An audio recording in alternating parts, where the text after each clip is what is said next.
Ang wika ay mahalaga sa pakikipag-ugnayan at mabisang komunikasyon. Sa buong mundo, mayroong halos 6,500 wika. Umaabot naman sa mahigit kumulang 175 ang wika sa ating bansa. 8 rito ang itinuturing na major language o mga pangunahing wika na ginagamit sa iba't ibang lugar. At kabilang sa mga pangunahing wika ay ginagamit sa mga lalawigan ng Gitnang Luzon. Gaya sa Pampanga, kung saan maririnig ang Kapampangan. Maya Paba, kumusta? Malaus Kopo. Mangantana. Sa Tarlac, Bataan at Bulacan, may mga nagsasalita rin ng Kapampangan. Habang sa Nueva Ecija at Zambales, maririnig ang Ilocano at Sambal. Ay ayaten ka. Naku, salamat. Kasiguranin naman ang wika sa bayan ng Kasiguran sa Aurora. At wikang agta ang ginagamit ng mga katutubo sa mga bulubudtuking lugar. Habang Tagalog pa rin ang pangunahing wika sa Bulacan, maging sa Bataan, Nueva Ecija, Zambales at Aurora. Ang mga wikang maririnig sa Central Luzon ay bahagi ng ating kultura, kaya dapat natin itong pahalagahan, mahalin at ipagmalaki.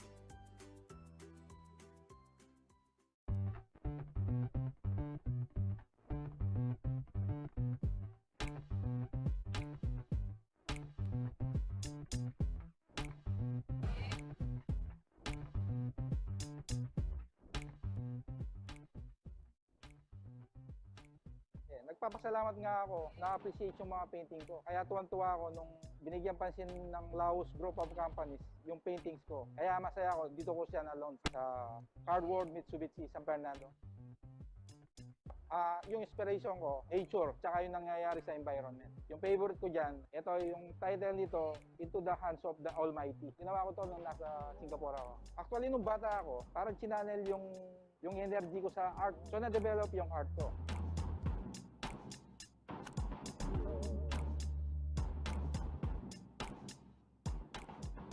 Gustong makapag-exhibit kasi napakadalang para mabigyan sila ng opportunity para makapag-show o makapag-exhibit sa mga ganitong klaseng event.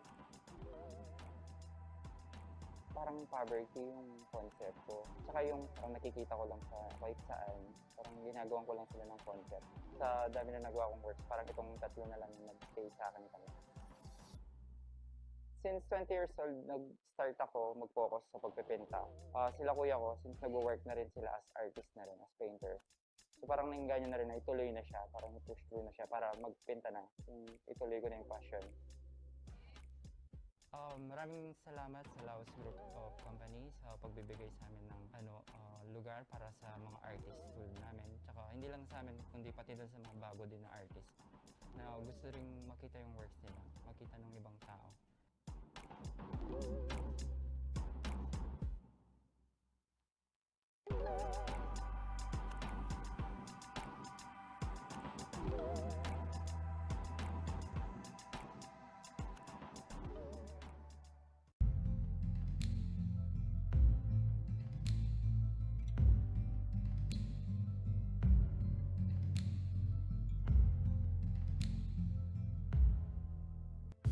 Malapit na naman ang eleksyon. Pansin mo, dami nang nagpaparamdam. Paulit-ulit na naman nating maririnig ang mga pangako ng libreng edukasyon. Trabaho para sa lahat. Tapat na serbisyo. Basta, marami yan. Talagang lahat sasabihin, mapaniwala lang ang mga tao. Lahat gagawin, makakuha lang ng boto. Hindi lang yan. Sa pagnanais magkaroon ng kapangyarihan, Sa kagustuang mailuklok sa pwesto, bibilhin. bibilhin. I repeat, lahat gagawin, makakuha lang ng boto. Pero pwede namang hindi ganun eh. Pwede naman tayong gumawa ng matalinong desisyon. Pwede tayong mamili. Dapat yung hindi puro pangako at pambobola lang tuwing kampanya. Dapat kilatisin ang bawat salita na sinasabi nila kung totoo ba. At dapat, huwag tayong basta-bastang maniniwala sa matatamis nilang pangako. Dahil kung pipili ka na rin lang, Maging mapili ka na at mapanuri. Tama. oo nga. Piliin natin yung may kakayahan. Tukuyin natin yung mga tunay na maaasahan. Bumoto ng tama. Bumoto ng tama. Bumoto ng tama Bumoto ng tama. dahil buhay natin ang nakataya.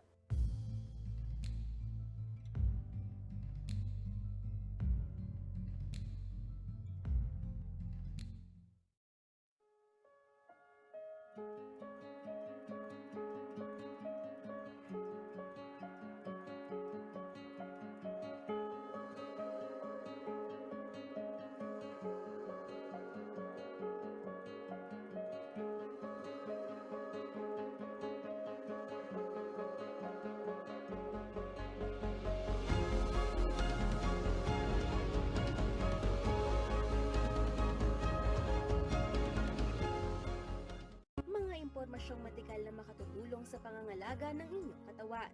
Dagdagan ng inyong kaalaman sa tulong ng mga health experts mula sa Philippine Heart Association Central Luzon. Let's Talk Heart to Heart, tuwing Sabado, alas 8 ng gabi, dito lamang sa CLTV. Para malabanan ang COVID-19, ang kailangan natin ay tama at totoong impormasyon, hindi fake news. Huwag kaagad maniniwala sa nababasa at naririnig. Ang pagkalat ng mga maling paniniwala tungkol sa COVID-19 ay nagdudulot ng panik, takot at maling desisyon. Laging i-double check kung saan nanggaling ang nabasa o narinig. Maging mapanuri at i-share lamang ang tamang impormasyon. Sa wastong pag-iingat, ang virus hindi kakalat. COVID-19, kayang-kaya nating tapusin.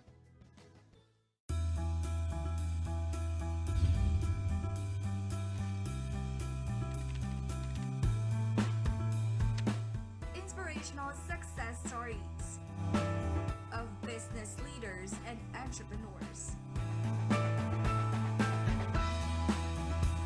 Live and love local as we discover and promote local businesses in the region. Out with business as usual, in with business unusual. Join me, Colette Hanson Nizon, every Wednesday, 7 p.m. only here on CLTV.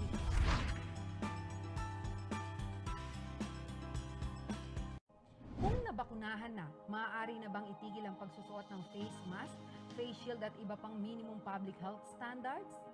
Kahit na maaaring maprotektahan ka ng bakuna mula sa symptomatic at moderate severe COVID-19, maaari ka pa ring mahawa at makahawa. Ipagpatuloy ang minimum public health standards para sa karagdagang proteksyon sa sarili at mga mahal sa buhay. Ugaliin pa rin magsuot ng face mask at face shield. Madalas na maghugas o mag-sanitize ng kamay. Iwasan ang matataong lugar at laging dumistansya ng 1 metrong layo sa isa't isa. Siguruhing may magandang daloy ng hangin sa bahay o lugar ng trabaho. Patuloy na sundin ang minimum public health standards kahit na bakuna na. Ang paalalang ito ay hatid sa inyo ng CLTV.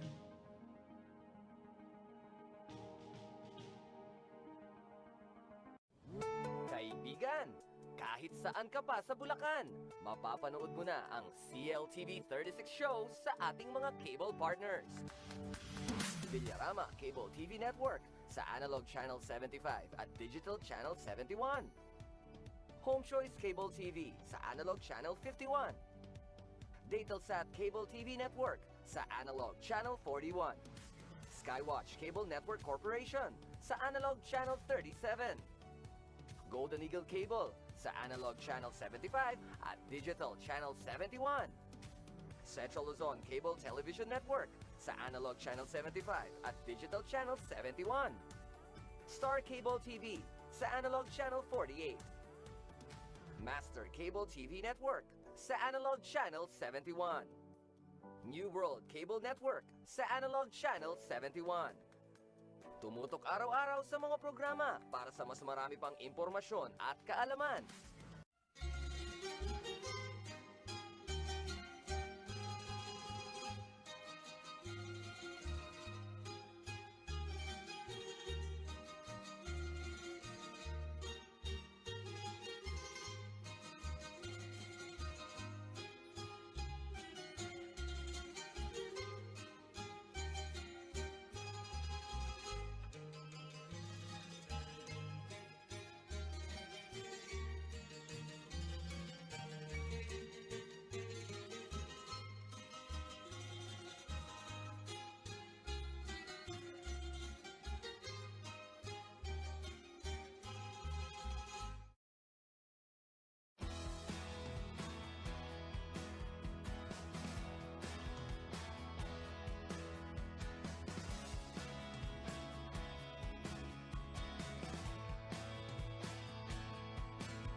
Ay pagat panapon Pampanga, magandang hapon Central Luzon.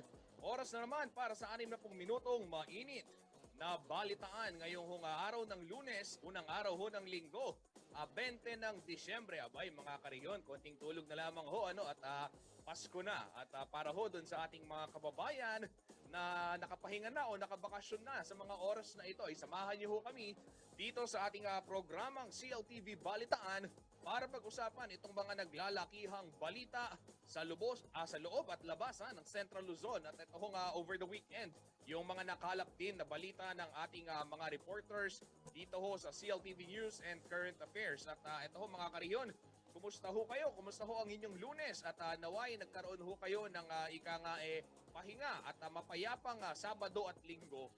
Lalong-lalo na ho dun sa mga kababayan natin. Alam naman natin na Lunes hanggang Biyernes panay ang kayod sa trabaho. Ito ho, bigyan nyo naman ho ng pagkakataong magpahinga ang inyong sarili. Lalo na ho kung kayo ay nakatanggap na ng Christmas bonus. Maganda ho dyan, mag-relax ng konti kasama ang pamilya o di kaya naman, kahit simpleng salo-salo lang sa bahay. Magandang kahit papaano, enjoyin naman yung pagkakataon na makakasama yung ating mga mahal sa buhay, lalong-lalo na yung ating mga pamilya. Ngayon naman, alam natin, patuloy pa rin ho yung banta ng COVID-19 pandemic. At bagamat gumaganda na ang sitwasyon, hindi naman ho ito dahilan para tayo ay magpakakampante. Mga kariyon, maulan ho ngayong araw na ito, lalo na ho dito sa ilang bahagi ng Pampanga. At yung mga bumabiyahe ho dyan sa may mula Angeles City patungong siyudad San Fernando at pabalik naman, ay mag-iingat ho kayo. Medyo mahaba ho yung, o mabigat ho yung daloy ng trapiko. Mahaba-habang biyahe ho yan dahil yung traffic bahagya lamang umuusad. Alam niyo naman ho, pag naulan na yung bahagi ho ng MacArthur Highway, dyan ho sa may Diosdado Macapagal Government Center, mistulang palaisdaan na yan, konting ulan lamang. Kaya yung mga bumabiyahe at yung mga nakatutok sa atin sa mga oras na ito, kung may nadaanan ho kayong mga kalsada, na hindi kaaya-ayang daanan sa mga oras na ito dahil trapiko, ay ipagbigay alam ho ninyo dito sa ating programa para naman magabayan din natin yung ibang mga motorista sa mga oras na ito. At mamaya sisikapin nating makakuha naman ng live traffic update mula ho dyan sa may City Public Order Safety Coordinating Office ng Siyudad San Fernando o yung tinatawag nating si POSCO. Alam niyo ho, magpapasko na talaga, Christmas rush na, araw, gabi, umaga, tanghali, punuan ang kalsada at yung mga malls dito ho sa siyudad ng San Fernando at maging sa lungsod ng Angeles. Ay nako, napakadami hong mga tao at yung paglabas nga ng mga kababayan natin, nakikita naman natin excited na dahil matagal-tagal din tayong na-stay o naburo sa loob ng ating mga pamamahay. Kaya ito ho, konting ingat lang, paalala lang, hindi ho masamang mag-enjoy at sulitin o enjoyin yung ating pinagpagurang sahod at mamili ng ating mga gusto, lalo na sa mall. Napakaseho pag ako'y napadpad din sa mall nung itong over the weekend. Yung mga kumakain sa mga restaurant, panay ang ngiti at masayang-masaya, ramdam na ramdam. Alam niyo, nakakamiss din yung ganitong buhay, dahil matagal na ho nating iniintay ito, isang taon mahigit din tayong nakulong sa ating mga pamamahay gawa ng pandemya. Pero gaya nga ho ng nabanggit, panatilihin ho natin yung pagsunod sa minimum safety standards upang hindi na muling tumaas ang kaso ng COVID-19. At simulan na ho natin ang mainit na balitaan ngayong hapon. Ako ang nilingkod, Justin Dizon. Ito ho mga kariyon, Code White Alert.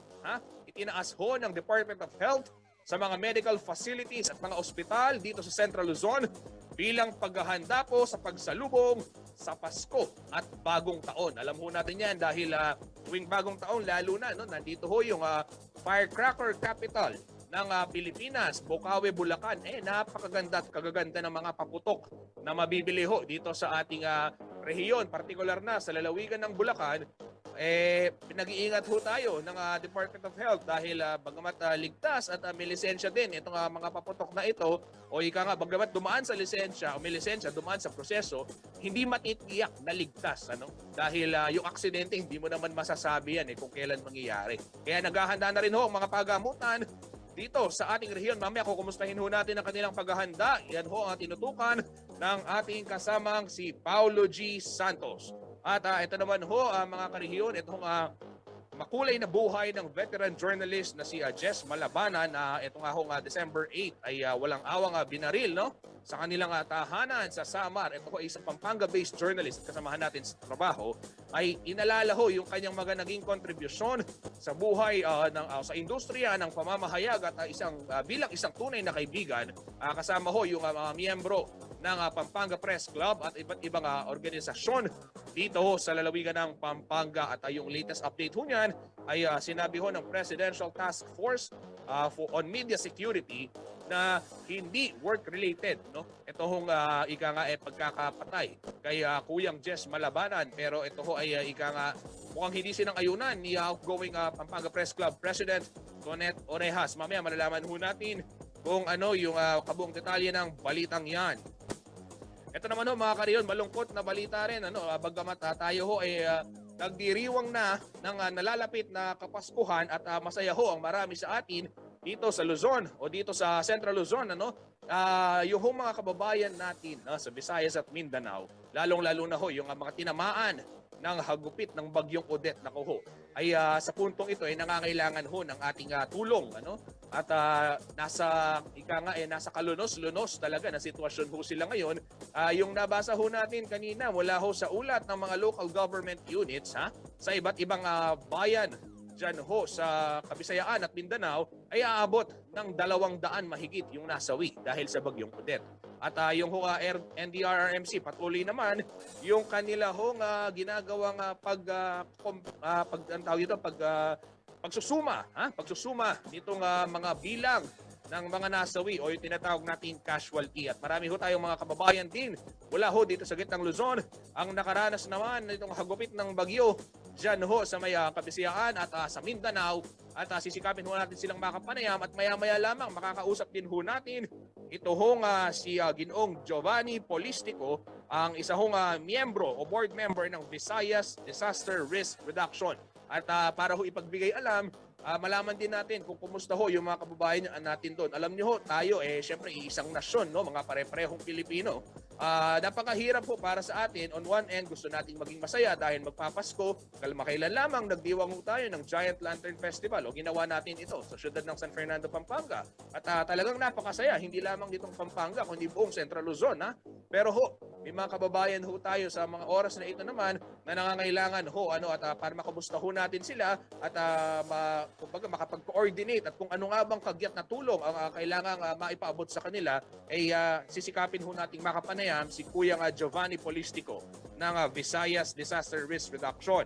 At ito naman ho, kaugnay din ho ng balitang yan, yung SBMA ay nagpadala na ho ng mga tao na tutulong naman sa clearing operations dyan ho sa Malaparaisong isla ng Siargao.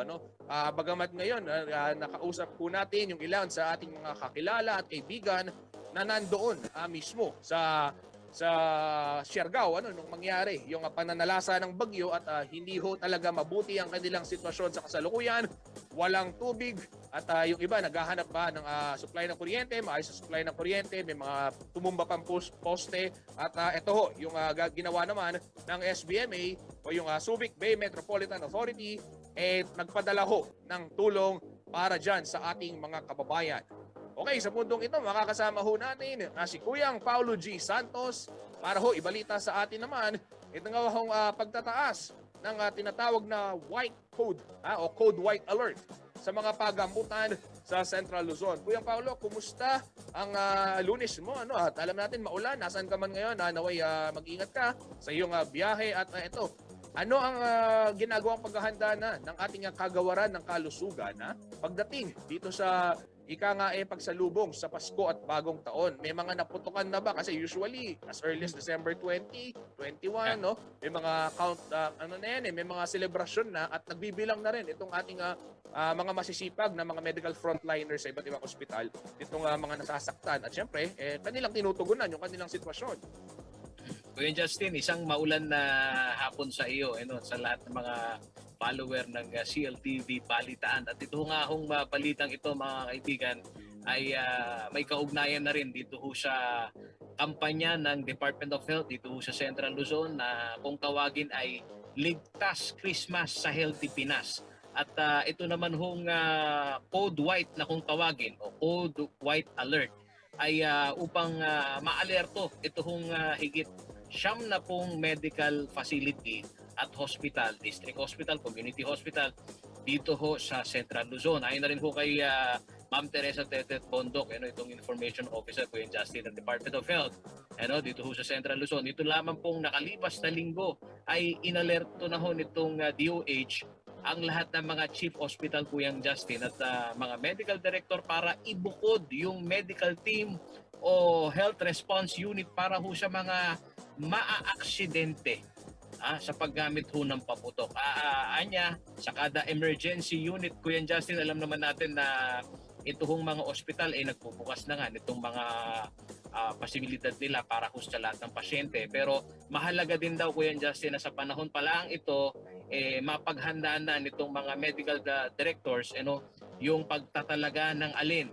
Ito hong burn skin section, doon ho sa mga nasusunugan ng balat, orthopedic para naman ho sa mga nabibiktima na kailangang putulan ng daliri. Yan ang masakit na katotohanan ko yan, Justin. Kapag sinasalubong natin itong bagong taon, meron at meron talagang sumasailalim dun sa amputation o yung pagpuputol ng bahagi ho ng katawan, daliri, na yan ho'y resulta noon hong pagsabog ng mga illegal na paputok. Ito rin hong anti-tetanus section. Yan naman ho yung pagbigay naman ho ng bakuna upang hindi ho sila ma-impeksyon. Sa pandemic season nga, Kuya Justin, sa pagsalubong ng bagong taon, totoo man nung kapuna-puna. Ito naman yung magandang balita natin, Choy-Choy, na hindi na nagpapaputok ngayon.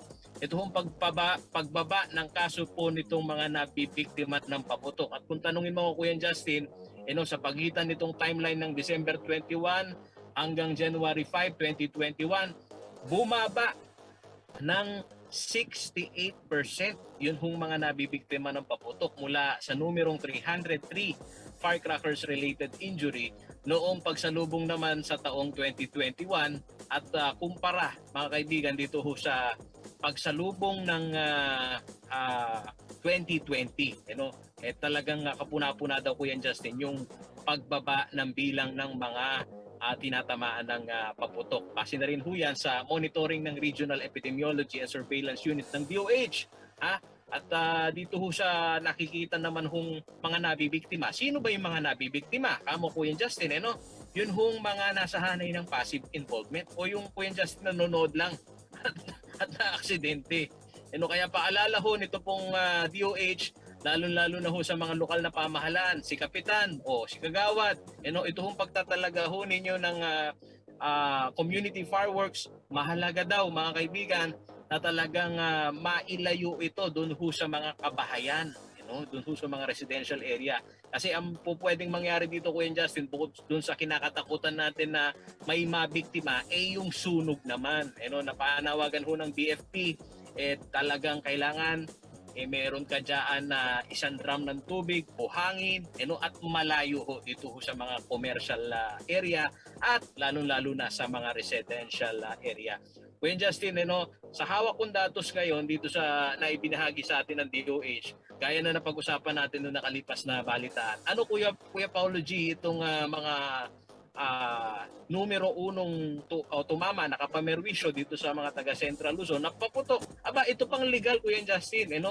Yung quitis last year, ito pagsalubong natin dito sa 2021, merong 45 yung tinamaan. Ito, throwback ho tayo ngayon para at least kayo hong mga nanonood, maiwasan nyo na ito hong paggamit ng paputok. Legal pa ho ito, mga kaibigan. Baby rocket, Choy-Choy, huwag kang gagamit. Lolo Ray, dahil 8 ang tinamaan dyan, yung fountain, 6, at yung aerial fireworks, Kuya Justin, may naitala tayong 4. Samantala, mga kaibigan, yun naman hong ipinagpapawal sa merkado, gaya ho ng pikulo, 3 pa rin ho ang tinamaan, plapla, 3, 5-star, 3, mga illegal ho yan. At meron pa rin, Kuya Justin, na nabibiktima naman ng Watusi. Pero base dito sa record ng DOH, Kuya Justin, yung mga numero unong probinsya sa 7 lalawigan dito sa Central Luzon, na angunguna ang Bulacan at pumapangalawa ang Pampanga, dito ho sa mga may na-aksidente o nabibiktima ho nitong firecracker related injury, Kuya Justin. Ayan, Kuya Paulo, alam mo, isa rin dun sa binabantayan natin ay itong mga tinatamaan din ng ligaw na bala. Nabanggit mo kasi na yung mga na-aksidente dyan sa mga firecrackers o mga paputok, karamihan passive involvement. Ibig sabihin, nanonood lamang o di kaya naman, yung iba mas nakakaawa. May mga nabalita na tayo dito sa CLTV sa mga nakalipas na taon. Yung iba nasa loob lang mismo ng pamamahay, Kuya Paulo, at tahimik na sumasalubong dito sa ating bagong taon ay biglang tatamaan ng ligaw na bala. At eto, meron na bang babala rin yung ating kapulisan, kaugnay niyan? At usually nagkakaroon ng selyuhan ng mga baril, di ba, ng mga pulis. Pero may latest na ba mula sa ating police regional office kaugnay nitong paalalang ito? Yan ang mission ko, Justin, maya-maya dahil meron din send-off ceremony itong si General Bakay dyan sa Olipas mamaya para dito sa mga biktima ng bagyong Odette. Pero pagkakawari ko, Justin, sa mga nakalipas na panahon upang itaas daw yung moral ng mga kapulisan, yung pagsiselyo mukha yatang tinanggal na yung traditional na yun. Pero maigi din na mabuksan natin yan kung papaano nila maisisiguro na dito ho sa mga uniform personnel, alagad ng batas, wala hong lumabag dito ho sa pagpapaputok ng baril dahil meron ho tayong nababalitaan na tinatamaan ng ligaw na bala. Pero itong pagsalubong ng 2021, base dito sa nakikita kong record, Kuya Justin, wala namang reported. Salamat naman na tinamaan ng stray bullet injury. At ito ring firecracker ingestion. Ito, mga kaibigan, kayo hong mga may maliliit na bata, ay opo. Buti naman, Kuya Justin, itong pagsalubong naman ng 2021, wala ring na ire-record. Pero karamihan dito o mayorya ho ng mga tinamaan, ito pong paputok, sunog sa balat, Kuya Justin, ang kanilang tinamo. Oo, eto, paalala na lang, Kuya Paulo, mula sa DOH, ano yung pwede nating iwan sa ating mga tagapakinig at tagapanood sa mga oras na ito? Kasi alam nyo ho, dahil nabanggit ho ni Kuya Paulo kanina, hindi como legal yung inyong nabiling paputok. Hindi porke mahal at lisensyado yung paputok na inyong nabili, ay ligtas na at hindi na rin kayo magkakaroon o makakaranas ng disgrasya o aksidente. Alam niyo naman ho, kaya nga ho nang nabanggit, hindi naman ho namimili yung porque ba may permit yung paputok, wala nang aksidente, di ba? Hindi naman namimili ho yung aksidente. So ano yung stand naman ng ating kagawaran ng kalusugan, Kuya Paulo? Dito sa pagsalubong sa bagong taon para sa ating mga kababayan, syempre naghahanda sila, pero meron ba silang maigting na paalala sa ating mga karehiyon? Kuya Justin, una sa lahat, sinasabi ng DOH, sa sino man ho, mga kaibigan na nagpabalak ho na magpaputok sa kanilang bahay, talagang dinidiscourage nila. At pangalawa, dun ho sa mga chikiting gubat, nako, kayong mga kabataan, talagang hindi ho kayo authorized na gumamit ng paputok. Pati nga yung mga nagpepenta ng paputok, Kuya Justin, at binentahan yung bata, isa rin ho yan sa ikinakampanya na bantayan nito pong mga nasa barangay level, Kuya Justin. At itong kampanya ng DOH, Kuya Justin, hindi lang dito sa pagsalubong sa bagong taon na alam naman natin yung paputok, yan regular ng pinapantayan kung ilan yung mga injured. Isa rin ho sa binabantayan ngayon, yung minimum public health standard kung tawagin, Kuya Justin. Yung mask, iwas, hugas, airflow, bakuna. Ayan, yung limang elementong yan, Kuya Justin, itong inaangat ngayon na kampanya ng DOH. Bakit kamo? Alam mo naman, Kuya Justin, yung ating mga kababayan kung saan po mahila at sunod-sunod yung party-party. Nakakalimutan na, Kuya Justin, na meron pa rin tayong pandemya na pinakikitunguhan. Yung pagsuot ho ng face mask. Kung sakali daw, Kuya Justin, na hindi maiiwasan yung pagtungo dito sa mga party-party, mainam daw sana na kayo ho ay bakunado. At kung kayo naman po ay nag-o-organize nito pong mga kasiyahan, kailangan daw, Kuya Justin, dun sa mga lugar na yung airflow, yung ventilation, Kuya Justin, lampasangin pag kayo kumain, hindi ho yung kulog na kulog ho kayo at siksikan kayo doon sa loob, Kuya Justin. At ano pa, mga kaibigan, yun pong kinakain ho ninyo, baka naman kayo ligtas ho sa COVID, yun na. Ang depression naman ang tinamaan. Depression, oo. At alam mo ba, Kuya Justin, dito nga sa mga medical personnel na atin po nakakausap, kasabay ko dito pagbubukas na dito mga OPD, outpatient. Alam mo, Kuya Justin, ano daw sakit ng mga Kapampangan ngayon? Yung bato sa abdo. Dahil nga, nakalimutan ang diet. Kaya kayo pong mga nanonood ho sa amin sa Cltv Balitaan, umiwas po kayo mga kaibigan. Bantayan ninyo ang inyong sarili dito sa mga ipinapasok po ninyo sa inyong katawan dahil magiging parte yan na sistema ninyo. At kapag hindi nilagaat ng sarili ko yun, Justin, baka yun, magparty sila sa loob ng ospital. Wag naman sana, Kuya Justin. Ayan, maraming salamat Kuyang Paulo G sa iyong balitang yan at napaka-importante ho mga kabalin, mga karehiyon, paalala ng ating kagawaran ng kalusugan. At ulitin lang ho natin yung face mask, paghuhugas ng kamay.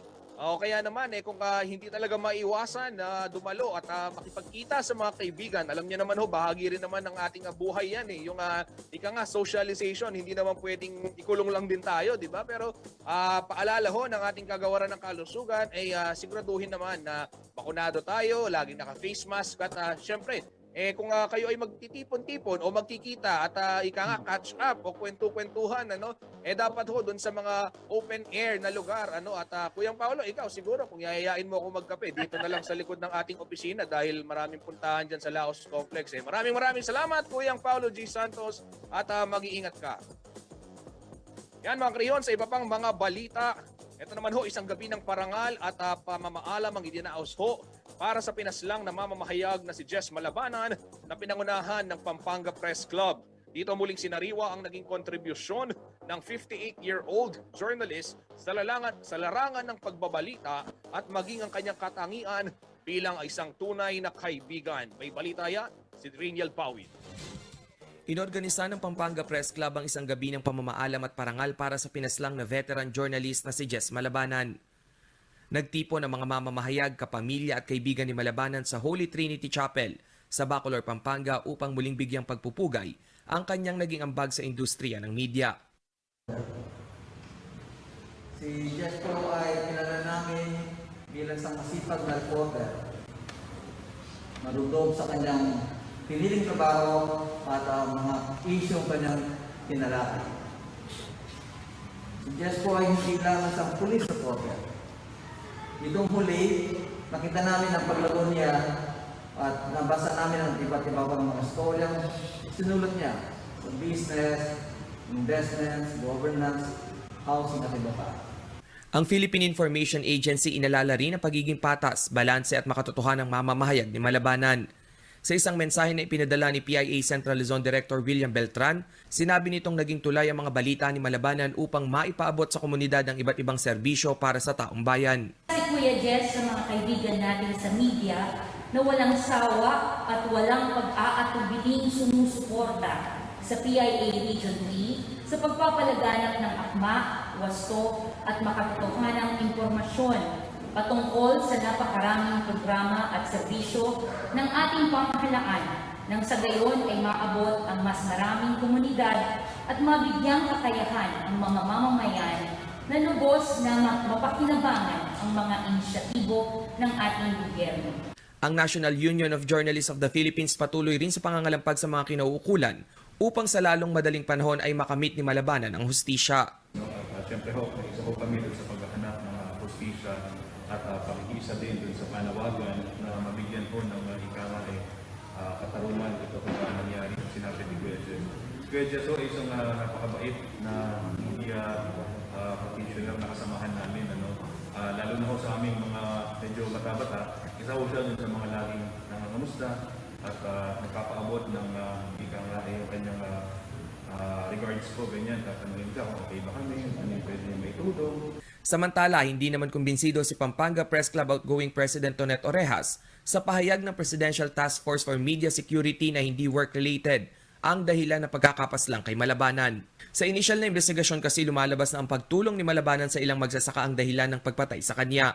Ayon kay Orejas, hindi naman lalapitan ng mga magsasaka si Malabanan kung hindi ito kilalang miyembro ng media. Muling giniit din ng PPC na hindi sila titigil hanggat hindi nakakamit ang hustisya para sa pinaslang na kabaro. Si Malabanan ay ika-22 journalist na napatay sa Pilipinas simula ng maluklok ang kasalukuyang administrasyon noong 2016. Si Malabanan ay kasalukuyang news correspondent ng pahayagang Manila Standard. Naging bahagi rin siya ng Reuters kung saan tinutukan niya ang mga storyang may kinalaman sa war on drugs na kalaunay binigyang parangal ng Pulitzer noong 2018. Raynel Pawid, Cltv News.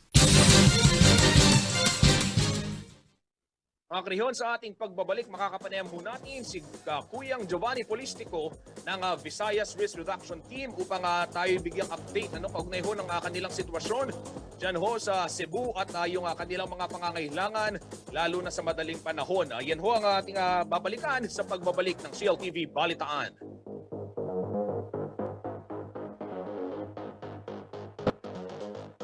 Ang programang ito ay hatid sa inyo ng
Ang ipinaglalaban ko ay healthy buhay para sa inyo. Dapat may liksi kayong bumangon sa anumang pagsubok. Mabilis makatayo dahil may matatag na hanap buhay. Ang korupsyon ay lalabanan, hindi kayo tutumba sa dagdag paghirap. Kasama kayo, iangat natin ang kalusugan at kabuhayan ng buong bayan.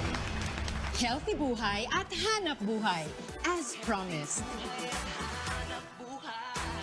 Haba po ng traffic sa EDSA, pabayaan ko po na umihit. Madalas po nakakaranas ako ng pananakit ng aking bewang. Ang findings po sa akin, nagkaroon po ako ng kidney stone. Dahil sa kidney care, ang problema ko sa kidney ko, solved na. Kayang-kaya ng kidney care. Ang kidney care, hindi gamot, hindi dapat gamitin panggamot sa anumang uri ng sakit.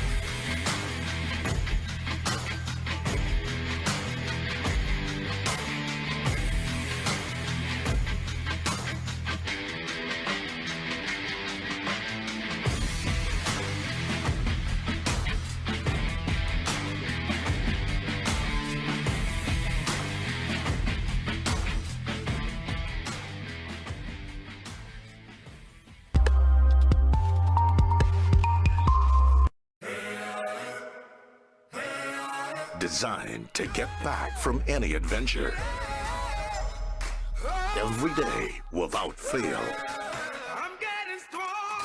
Being tough is not enough, so we keep testing. In the pursuit of ultimate toughness and reliability, the new Strata, engineered beyond tough. Drive your ambition, Mitsubishi Motors.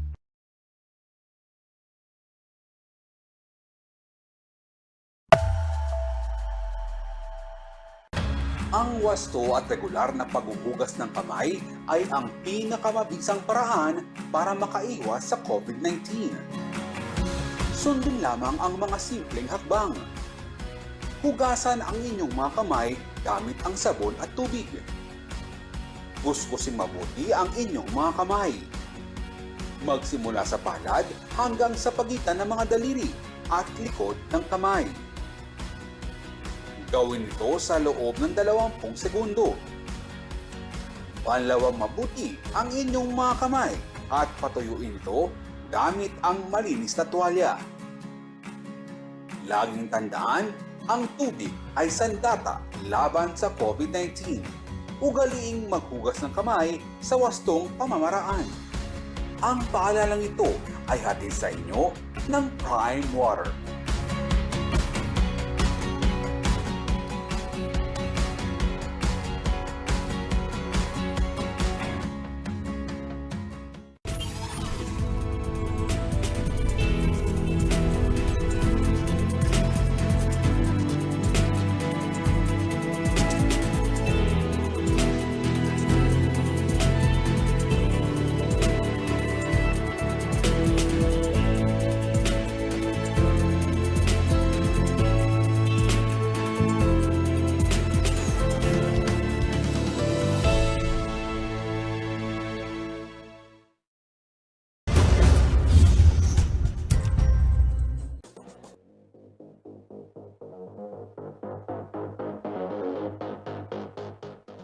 Nagbabalik po ang CLTV Balitaan at mga karehiyon, mga kabalen. Sa puntong ito, makakapanayam ho natin si Ginoong Giovanni Polistico, isa ho nga miyembro o board member ng Visayas Disaster Risk Reduction Network. Kaugnay ho ito ng sitwasyon ng ating mga kababayan na sinalantaho ng bagyong Odette.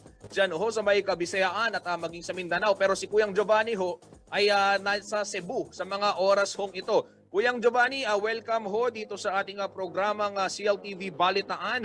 At kumusta ho kayo sa mga oras na ito? Ano ho yung sitwasyon natin dyan, Kuya? Magandang hapon po sa ating mga tagapakinig sa ating stasyon. Okay naman po kami dito in the sense na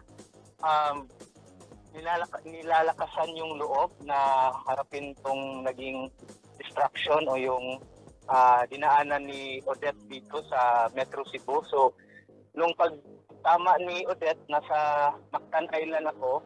Sa ngayon dito ako sa Cebu City to coordinate sa mga ka-network natin, sa mga officers ng BRN, yung ating network ng mga iba't ibang grupo.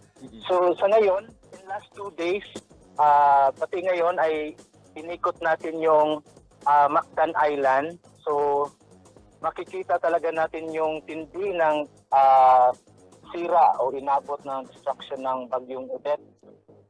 Lalo na sa mga fishing villages at saka mga urban poor communities.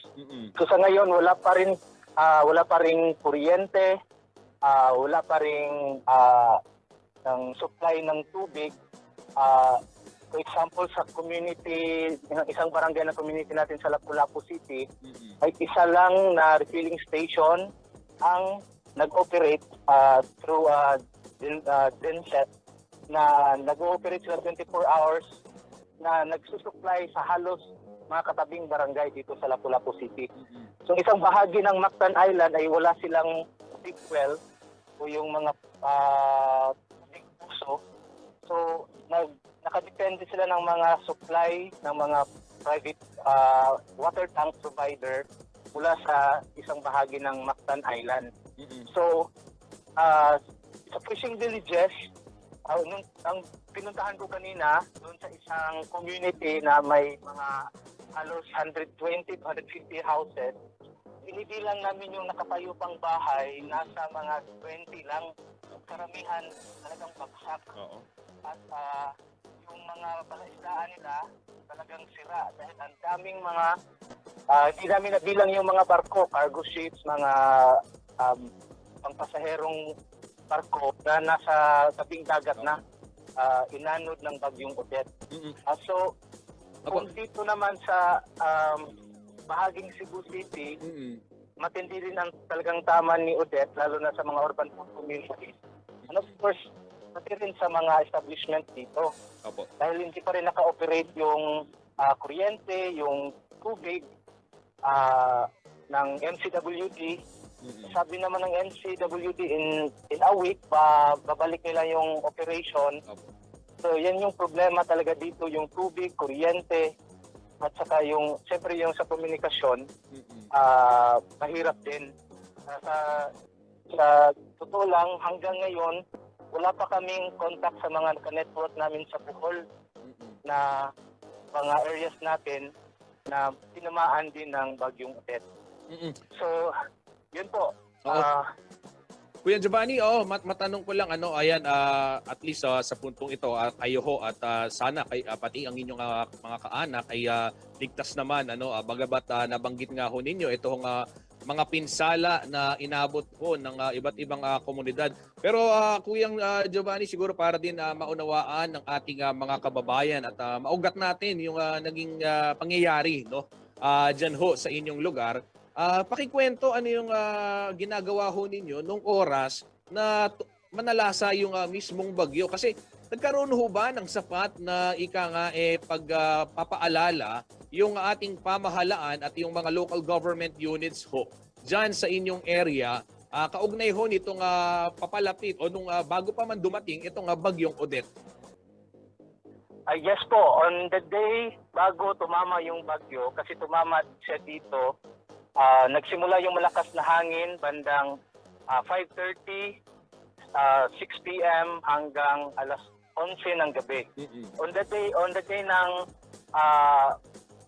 bagyo, may mga tauhan ng barangay na umiikot sa mga community na i-encourage sa mga kabahayan na silikas, lalo na yung mga bahay na made of light materials. So, pero meron pa ring mga tao na dahil matagal na ding panahon na hindi tinamaan ng malakas na bagyo. Kasi yung Yolanda kasi tumama yun sa Northern Cebu. Buco City, Medellin, Daan Bantayan, Island, Camotes, yes. So, ang dito sa Metro Cebu, may ano bang tawag nun? Yung kumpiyansa na baka kakayanin lang yung bagyo. Kasi nung nagdeklara ng signal number 4, bandang hapon, yun ang nagmamadali na nagsilikas yung mga tao. May information naman, pero may mga iba pa ring areas na hindi na inabot. And may mga nagsilikas naman, pero yung kahit sa mga schools ay matindi yun din yung tama ng bagyong Odette. Pero sa communities, for example, sa 5 barangay na inikot ko, may mga confirmed na patay pero hindi pa nang verified kung ilan talaga sa Mactan Island. Pero nung tumama gabi, marami ang gustong lumikas pero gabi na, tapos ang lakas ng hangin, hindi na makalikas. So, maraming, lalo na sa isla ng Lapu-Lapu, marami ang na-flatten kasi yung area. So, may mga missing pa until now. In fact, kanina nung pinuntahan ko yung barangay Mactan, saan yung Mactan Shrine, may natagpo ang isang patay na hindi pa na-identify na katawan ng lalaki. So, hinihintay lang yung soko para makuha yung bangkay. So, may mga missing pa talaga dahil yung pagtama, maraming mga crew ng barko na nasa barko lang, nasa mga pump boat o yung mga pang island hopping na mga pump boat, hindi iniwan yung mga pump boat. Ang daming nasirang mga pump boat. Kaya ngayon may mga missing pa rin na mga crew, yung mga tawag ng mga boatman. So, humina yung hangin bandang 11 na ng gabi. So, pagkaagahan, nakita na yung destruction ng bagyong Odette. Talagang matindi. Nagtutumbahan yung mga malalaking kahoy, poste. Isang araw pa bago ako makalabas ng highway mula sa barangay na tinitirahan ko. Mula sa highway, another day para makapunta kami ng proper. So, may mga areas pa rin hindi nakakapasok yung mga 4 wheels na mga sasakyan. May motor lang. And ang problema, maraming mga gasoline station na natira. So, ilan lang yung nag-ooperate. Kaya kilo-kilometro yung nagpipila para makapagas. Kilo-kilometro din yung pila para makabili ng maiinom na tubig. Pila din sa mga ATM dahil ilan lang yung mga nagbukas na mga tindahan. So, yun po. Sir, opo, nabanggit nyo kanina yung casualty na merong kayo nakita isa. Pero kasi ho, may mga nababasa tayo na lumalabas ho sa iba't ibang mga online website, mga news organizations din ho, na yung mga LGUs nagbalita na dun sa pagbibilang nila o yung pagsusuma nila aabot ng higit 200. Pero ito ho ay hindi lamang diyan sa inyong lugar kundi maging yung lahat ho ng mga nasalantana itong bagyo. Pero kayo ho, nagkaroon na ho ba kayo ng initial assessment based dun sa nangyari? Kung ilan talaga yung missing, kahit estimated figures siguro, yung mga hinahanap. At paano ho yung operasyon nyo dyan? Kasi we understand that even yung ating local government ay mga biktima din dahil may taga dyan din ho sila, yung mga rescuer, nasira din marahil ang kanilang tahanan. So paano ho ang kinakasa itong mga search and rescue operations sa mga oras na ito? Yes po, totoo yan. Until now, wala pa pong, sa 5 barangay na binisita ko, wala pa pong nag-assessment na LGU kung anong inabot na distraction. Dahil sila po mismo, mga biktima din, inaayos pa yung pamilya nila. So may mga team na nag-clearing sa mga area, pero kung sa mga nagre-respond ng mga relief, wala pa talaga. May private, yung partner ng BDRN, yung isang Catholic school dito sa Lapu-Lapu. Nag-distribute kami kanina ng 5 kilo na bigas. Pero from the side ng LGU, wala pa. So, as to the missing po, wala pa kaming verified kung ilan talaga. Pero the other day, ang sabi ng LGU dito sa Lapu-Lapu, hindi pa kasi namin makonsolidate yung mga data dahil di po sa hirap ng signal, wala pa kaming nakuhang figure. Pero yung missing na binilang sa Lapu-Lapu City, until now, iwan ko lang kung nabago na, may 7 yata ang binilang 2 days ago na hindi ko pa nakuha kung anong update.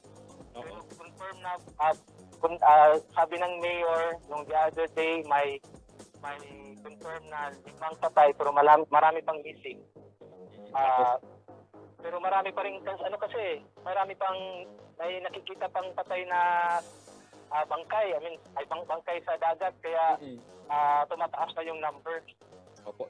Yung 200 plus buong yata yon, buong from Mindanao. Yeah, opo, Mindanao to Bohol at maging yung Surigao at Siargao ho. Oo. Kapapasok lang na balita, okay naman yung pamilya ko sa Bohol. Yun. Pero talagang maraming patay sa Ubay, Bohol. May hindi pa verified, nasa mga 60 plus yung sinabi nila. Kasama na yung sa Inabanga, Bohol. Kasi yun yung tinamaan talaga ng mata ng bagyo. Kasi pagpasok ng Cebu City, humina siya ng konti, mga 185 sa mata ng bagyo. Dito naglandfall sa Carcar City. Oo. Yun po. Oo. Po, sir, ayun, magandang balita naman na yung inyong pamilya sa Bohol ay ligtas sa mga oras na ito at naway yung mga nawawala ay mahanap na rin ho at hindi na madagdagan itong death toll na ating pinakikitunguhan sa mga oras na ito. Magpapasko pa naman ho. Sir, paano ho kanina nabanggit nyo na kayo ho ay nakapag-distribute na nitong 5 kilo ng bigas dun sa ilang mga sakop ng inyong organisasyon at yung lugar, yung private school, yung Catholic school na inyong kapartner. Sir, paano ho makakatulong yung ating mga kababayan? Ano ho yung mga pangunahing kailangan sa mga oras na ito upang sa gayon may mga kasi ho dito sa Pampanga naman at dito sa Central Luzon kanya-kanya na rin hong pag-oorganisa yung iba't ibang grupo na may mga private sector din, may mga magkakaibigan, magpapamilya dahil alam niyo naman tayo pare-parehong Pilipino at magkakasama tayo dito so para lang ho siguro magabayan natin at yung kanilang lilikumin ay yung talagang papakinabangan ho ninyo. Sa mga oras ho na ito, ano ho yung pinakakailangan dyan sa inyong lugar, no? At yung mga binisita nyong lugar sa Mactan, sa Lapu-Lapu, at kahit ho dun sa Bohol na kung nasaan yung inyong pamilya sa ngayon. Sige po sir, unang-una magpapasalamat ako dahil ang CLTV 37 ay nagiging partner din namin noong panahon ng Yolanda. Nag-respond tayo sa Northern Cebu, part ng Leyte hanggang Samar. So sa ngayon, nagpapasalamat kami in advance sa ating mga kababayan diyan sa Central Luzon sa concern at saka pangungumusta at ang maging tulong. Sa ngayon, ang immediate na pangangailangan talaga ay yung sa pagkain. Dahil nga, kung naka-impact sila ng pagkain is good for 2 to 3 days to 5 days kung may kaya. At saka, pagkain tubig. Ang talaga yung tubig, lalo na sa mga nasa isla, tubig na maiinom. Kasi dami talagang nangangailangan ng tubig. Tubig, yung mga damit, at saka yung sa pangailangan nila sa bahay. Kasi nagtagpi-tagpi na lang ng mga sira-sirang yero yung ginagamit nila at naggumawa sila ng mga barong-barong for the meantime. So para may mapasilungan yung kanilang pamilya. So ngayon talaga yung pangangailangan ng pagkain, damit, kumot, tubig, ayun po, yun yung mga immediate na mga pangangailangan ng ating mga kapatid dito sa Cebu. At saka karatig na mga bayan at lalawigan ng Bohol dito sa Bisaya. Apo. Kuyang Giovanni, panghuli na lang, meron ho ba kayong Facebook page o di kaya naman numero na pwedeng matawagan din itong ating mga tagapanood sa oras na ito kung sakaling nais na ho nilang makipag-coordinate? Do I understand na yung nabanggit ho ninyo yung naging partnership din ng ating programa o ng ating istasyon. Pero kung sila ho ay didiretso naman sa inyo at may naikasa na ho at nais na magpaabot ng tulong ora mismo, saan ho nila kayo pwedeng makontak, Kuyang Giovanni? Ito po, kasi wala kaming way of communication dito, Facebook o sa cellphone. I-kicker off ko na lang po sa Concern Incorporated. Okay, apo. Ang Concern po is national NGO na naka-base dyan sa San Fernando, Pampanga. Concern, Center for Emergency and Rehabilitation. I'm so sorry, hindi ko mabubuo. Pero Concern Incorporated nasa ng Dolores, San Fernando, Pampanga. Concern po, sa Concern Incorporated ang Facebook page nila. I-search lang sa Facebook Concern Incorporated. At andun yung mga contact number kung paano sila makakatulong sa partner. Ang Concern kasi ang nagiging partner ng PTRN para isang NGO, para tayo yung Visayas Disaster Risk Reduction Network. So, i-course through na lang natin sa Concern. Kasi sila yung may access sa information at sa internet. So, yun lang po.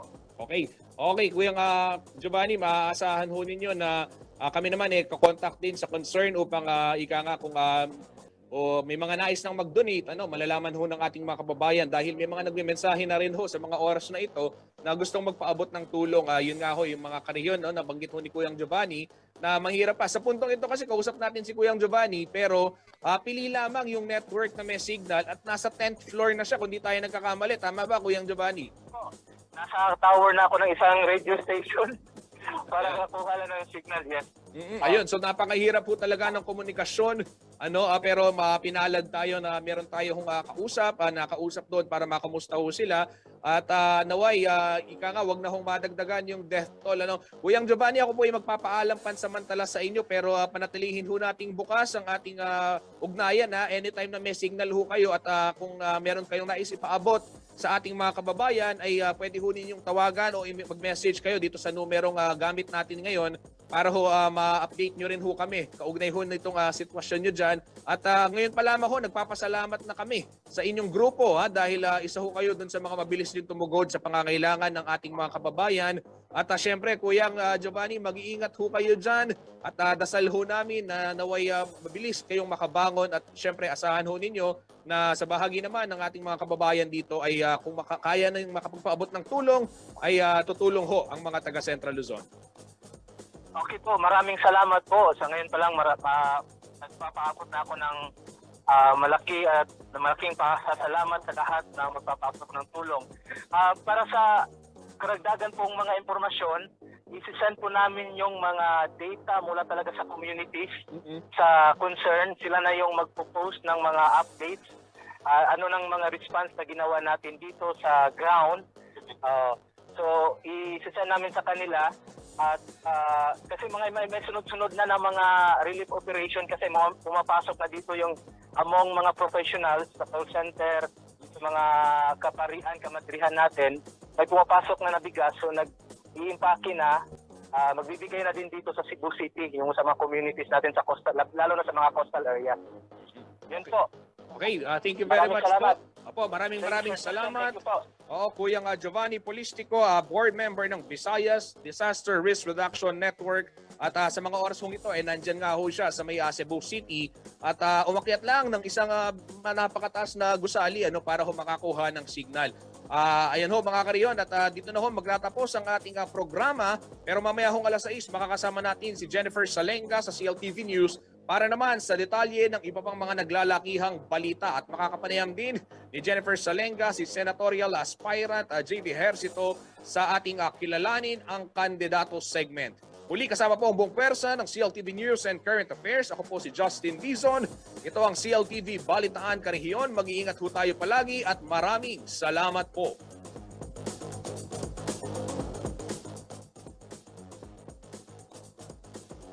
Ang programang ito ay hatid sa inyo ng